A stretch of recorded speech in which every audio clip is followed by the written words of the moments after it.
Meow. Okay guys, we're going to take a look at a one-star attack and what we could do to try to improve it. Looking at the troop combination, you have 2 Golem, 2 P.E.K.K.A, 18 Wizard, 5 Wall Breakers, 8 Barbarians. I'd probably lose a few Wizards and a few Barbarians.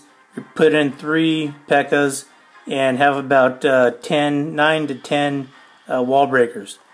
Alright, for a standard Go Wipe, I would put 1 Golem right here at 5 o'clock in front of the gold mine, 2nd Golem in front of the dark elixir storage right about 4 o'clock, then a straight line of wizards all the way across to take out these targets. As the wizards are going to work, I would drop 3 wall breakers right here in the center gold mine, allow them to penetrate that first wall. Then I would drop a rage spell right there on intersect line right there by the mortar right in the center. Then I would drop the balance of my P.E.K.K.As, the CC and the hero, let them work in, and then I would drop the balance of my wall breakers. And if you can try to hit the same spot where you drop the first ones, then there's a better chance for the wall breakers to follow a straight line and go straight through towards where the Barbarian King is at. Alright, so let's see what happens here.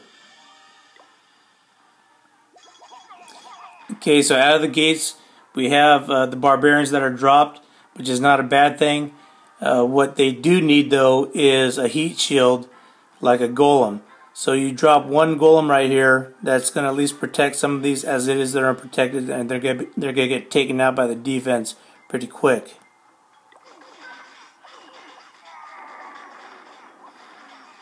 Alright, here come the Golems. Okay, so we have a center drop by the Golems. This is not, again, it's not a bad thing. I like the spread because it'll take more fire across a wider distance from the defense.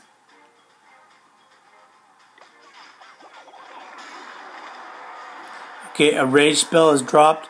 It's not bad, except it's a little bit shallow and it kind of extends too far onto this side of the base. I'd like to have that a little bit more centered and have a little bit of that ring grabbing the troops, because all it takes is a little touch to activate the troop. That wall breaker gets through pretty easy.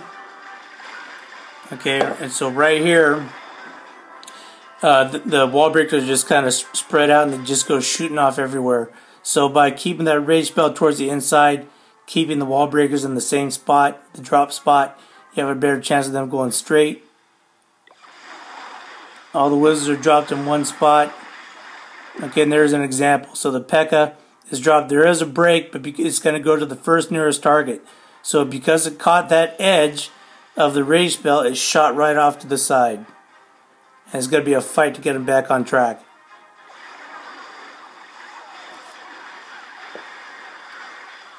Okay, now the Barbarian King is out and loose. And if you notice here, the troops go after the hero.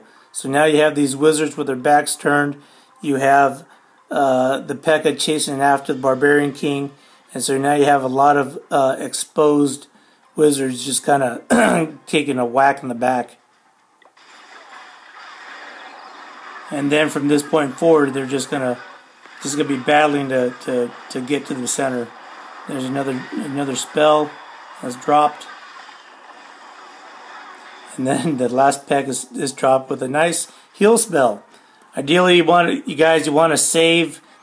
If it's not going to happen, you know, you got to save 1 or 2 just there for the center. So, anyway, some quick drops by the spells. And the wizards are unprotected. They're at the center, and then along the left side at about 7, 8 o'clock, those guys get taken out. The P.E.K.K.As go for their stroll, and they're working along the outside. So the good news is this still got a star because the P.E.K.K.As are brutes, and they're going to work their way along the top to get to that 50%. So that's a good thing. If with better execution, better spell drops, then you're looking at a 75% 2-star to a 3-star. Hi, Chihuahua!